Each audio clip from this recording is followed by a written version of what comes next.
My name is Dr. Mashari Waringe. In this video, I will discuss what is a KDNC chapter. The chapter of a KDNC.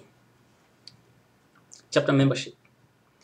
Membership of KDNC consists of chapters organized and existing in accordance with KDNC bylaws.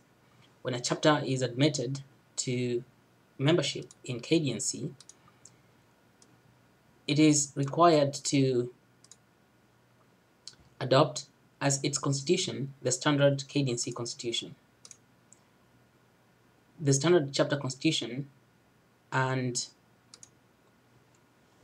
the recommended chapter bylaws are available in the KDNC Manual of Procedures.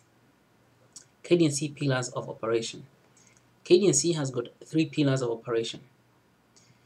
These pillars guide the work of every chapter. The first pillar is the chapter itself. Every member is responsible for the success of their local chapter. The second pillar is the ethical principle. Every member must observe high ethical standards in conduct of his or her work. The third pillar is a community pillar, and that pillar stipulates that every member must make an effort to participate in the effort to improve the quality of life in the local community. Here is the definition of an effective chapter. An effective chapter is the one that sustains or increases its membership base.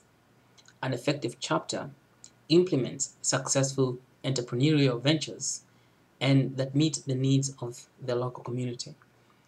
The effective chapter supports KDNC both financially and through program participation.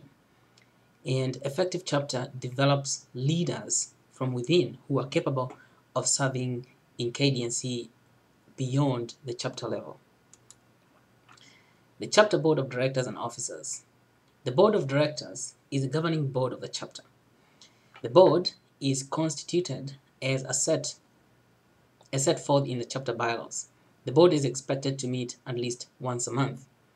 The officers of a chapter are the president-elect, all the vice presidents, all of who shall be members of the board, and a secretary, a treasurer, and a sergeant at arms, who may or may not be members of the board as bylaws of the chapter shall provide. Again, I will repeat that the officers of a chapter include the president-elect, and all the vice president. Now, all the vice presidents shall be members of the board. The board also includes the secretary, the treasurer, and the sergeant at arms. Now, the secretary and treasurer and sergeant at arms may or may not be members of the board, as the bylaws of the local chapter will provide. The qualifications. The qualification of a chapter board of directors and other officers are set forth in the standard chapter constitution. Each officer and director must be a member, other than honorary, in good standing of the chapter. The president must also, while president-elect, attend the president-elect training seminar and the Wilaya Assembly. In addition, the chapter president should have 1. The ability to assume the leadership of the chapter and possess the esteem and confidence of the members. 2. The chapter president must have sufficient time to be prepared to give the time and effort necessary to lead and carry out the work of the chapter.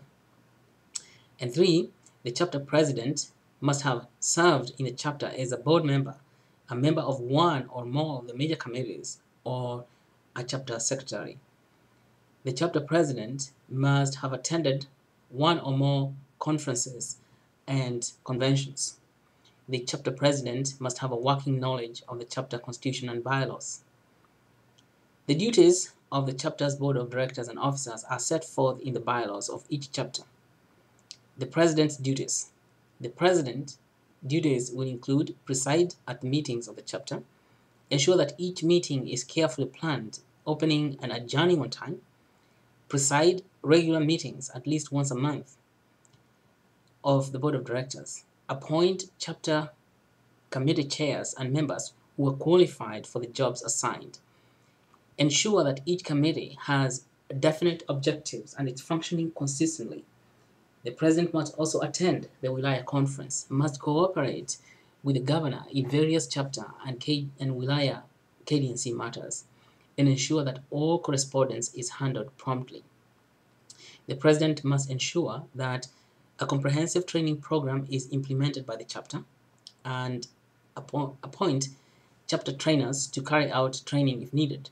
He must ensure that important information from the governor's monthly letter and bulletins and literature from the secretariats and governors are passed on to the chapter members.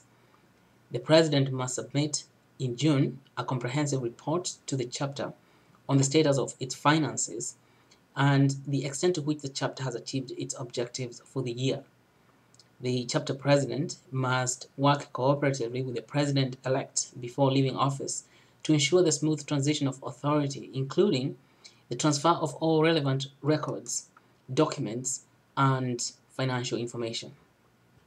The chapter president must arrange meeting of incoming and outgoing chapter boards to ensure the success of new administration and to provide continuity of administrations.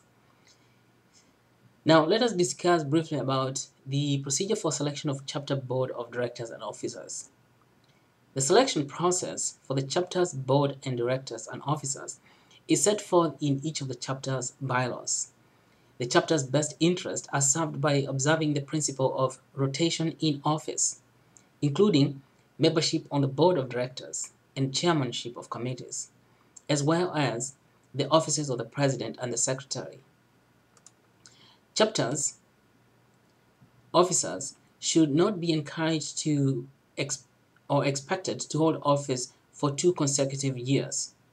However, chapters may find it advantageous to elect an officer for a second term or re-elect a former officer of the chapter. Officer inductions. Each chapter should hold an officer installation meeting at the beginning of each KDNC year to give chapter officers and members an opportunity to renew and reaffirm their commitment to the objectives of the KDNC. Thank you very much for listening.